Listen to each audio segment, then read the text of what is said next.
Remember, this is the 20th anniversary since they won their last one in 2002. So they really want this one, of course. But you know what, though, Kay and Jules? Today has been fun, but this morning, at least from our side of the world, was insane.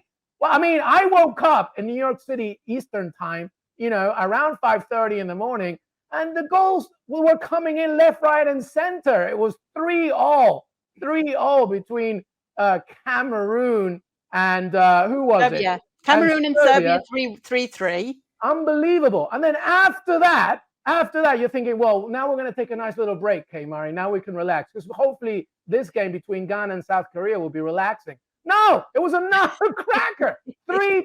Unbelievable stuff, Kay.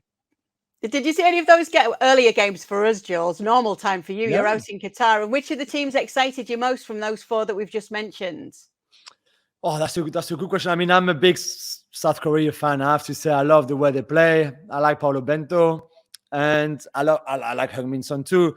It's just I like the style. I like the intensity. I like the runs that they make. I like the fact that they always look to play in the half spaces, to beat a defense. I like the fact that they don't give up. And even when they were 2-0 down against Ghana, against the run of play, because Ghana scored 2 goals on set pieces pretty much, but didn't deserve to be in the lead, and certainly not 2-0. But then they came back to 2-2, and then it was crazy. And then obviously Mohamed Kudus, who I think we kind of knew it before, but he's showing in this World Cup what a special player he's going to be, because he's still only 22 years old. And then he scores the winner. And after that, the last 15, 20 minutes, it's like literally a siege on Ghana's goal, and all the crosses and all the ball is for the South Koreans, who can't just get that third goal. It was mental. So I've got a soft spot for South Korea. I just thought that Serbia got scared, but should still do better than what they are doing, because they've got so much talent. I don't know what's missing in that team, but credit to Cameroon for coming back the way they did to 3-1 down. The change that Rigobert Song made, losing Onana before the game because he was in disagreement with Song, so they sent him home.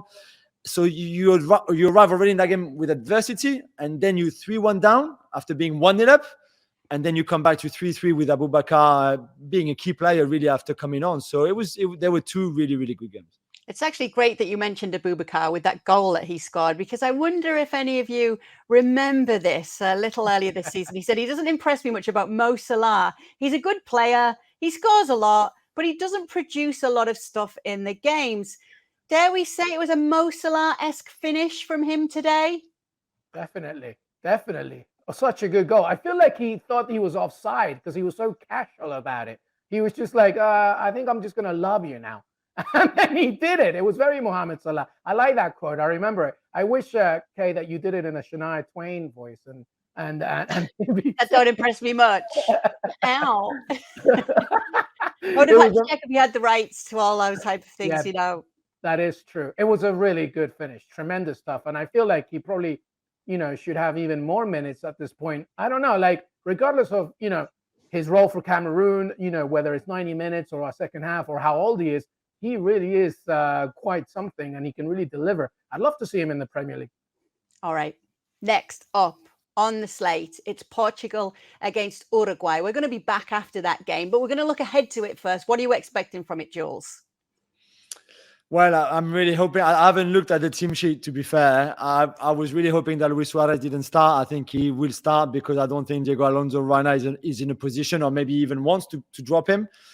I just don't think Luis Suarez right now, and he might prove me wrong and score a hat-trick today, and good for him and for Uruguay if he does. But from what I saw against South Korea, he's not starting, Jules. He's not starting. He's not starting. So Darwin Núñez and Eric Cavani. Yeah, that's what I wanted to see, and that's what I've been banging on all week since that South Korea game. So I think Diego Alonso must watch ESPN, must listen to ESPN, because he went on and on.